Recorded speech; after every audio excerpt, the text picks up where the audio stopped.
Ada kitab Riyadhus Shalihin, baca di dalam kitab Riyadhus Shalihin.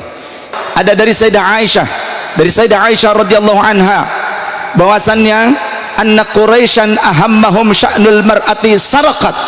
Sya'nul mar'ati, sesungguhnya orang-orang Quraisy mereka dibingungkan oleh satu perkara yang terjadi pada seorang wanita dari Al-Makhzumiyah, dari Bani Makhzumi. Bani Makhzumi itu masih satu cabang dari kabilah Quraisy. Jadi Bani Makhzumi itu masih cabang dari kabilah Quraisy.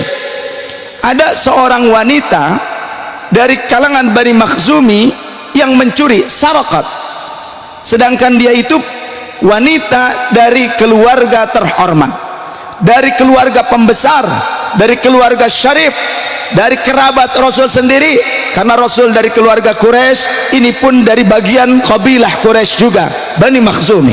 Di antara kabilah Bani Makhzumi, salah satu istri Rasul seorang janda dari Abu Salamahnya juga dari Bani Makhzumi.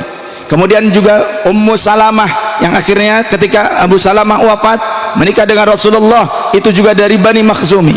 Kemudian sahabat Khalid bin Walid itu juga dari Bani Makhzumi, orang-orang dekat dengan Rasulullah sallallahu alaihi wasallam. Tapi ketika seorang wanita tersebut mencuri, maka ahammahum, membuat orang-orang Quraisy bingung, sehingga faqalu, mereka berkata, siapa man yukallimu fiha Rasulullah sallallahu alaihi wasallam, kira-kira siapa ya yang akan menyampaikan kabar berita ini, bicara kepada Rasul sallallahu alaihi wasallam bahwa keluarga besar atau salah satu daripada keluarga besar Quraisy ada yang mencuri, muslimah pula, muslimah mencuri. Kira-kira siapa yang mau melaporkannya? Maka kata orang-orang, may yajtari alaihi illa Usamah bin Zaid hibbu Rasulillah sallallahu alaihi wasallam. Siapa lagi kira-kira kalau bukan Usamah bin Zaid, kekasihnya Rasulullah sallallahu alaihi wasallam, yang akan membicarakan hal ini kepada beliau? Siapa lagi kalau bukan beliau? Fakallamahu Usamah bin Zaid, maka Sayyidina Usamah bin Zaid lah yang kemudian datang kepada Rasul, menghadap dan menyampaikan berita tentang ini. Maka faqala Rasulullah sallallahu alaihi wasallam, atashfa'u fi haddin min hududillahi ta'ala. Baginda Rasul kemudian berkata, apakah kalian hendak menolong seseorang supaya lepas dari hukumnya Allah Ta'ala?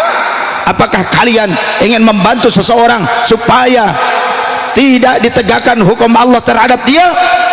Maka thumma qama, baginda Rasul kemudian berdiri, fakhtatoba, kemudian beliau berkhutbah, berpidato di hadapan manusia. Innama ahlaka man qablakum, sesungguhnya hancurnya umat-umat sebelum kalian, annahum kanu idza saraqa fihimus syarif taraku, sesungguhnya mereka kaum-kaum terdahulu hancurnya jika ada orang yang syarif, jika ada orang yang mulia, termasuk keturunan Rasul. Kalau sekarang Sayyid, Syarif, ada juga menyebut Habib atau Sidi, ya. Pokoknya siapapun yang dianggap mulia, nasabnya mulia, kedudukannya mulia, kalau ada di antara mereka yang mencuri, tarokuh, mereka tidak menegakkan hukum, mereka biarkan mereka lenggang begitu saja. Akan tetapi wa idza saraqa fihimud dhaif, jika ada orang biasa, bukan dari keluarga yang terpandang, bukan dari keluarga pejabat, bukan dari keturunan yang mulia, ada yang mencuri, orang biasa, maka aqamu alaihil hadd, mereka menegakkan hukum, dipotong tangan atau lain sebagainya. Ini tidak adil. Maka kata baginda Rasul, wa aimullah, demi Allah, lau saraqat Fatimah bintu Muhammadin sallallahu alaihi wasallam, lau saraqat Fatimah, lau anna Fatimah binta Muhammadin sallallahu alaihi wasallam saraqat laqata'tu yadaha, demi Allah, andaikan putriku sendiri yang bernama Sayyidah Fatimah binti Muhammadin sallallahu alaihi wasallam mencuri, laqata'tu yadaha, pasti aku sendiri yang akan memotong tangannya.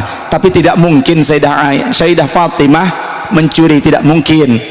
tapi inilah ketetapan Rasul sallallahu alaihi wasallam, muttafaq alaih, sahih haditsnya menurut Imam Bukhari dan Imam Muslim. Artinya siapapun, mau mulia, mau dari keluarga manapun, ketika salah, dia melanggar hukum, maka tegakkan hukum. Setuju? Setuju? Negara kita negara hukum, salah tegakkan hukum, harus ikut dengan hukum siapapun.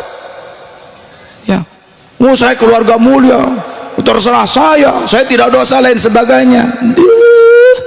Ngenah baik yang ngomong. Ya. Jangan seperti itu.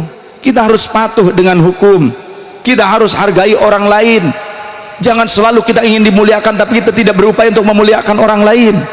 Man la yarhamu la yurham, kata baginda Rasul, siapa orang yang tidak memiliki kasih sayang, dia tidak pantas mendapatkan kasih sayang, nggak pantas disayangi.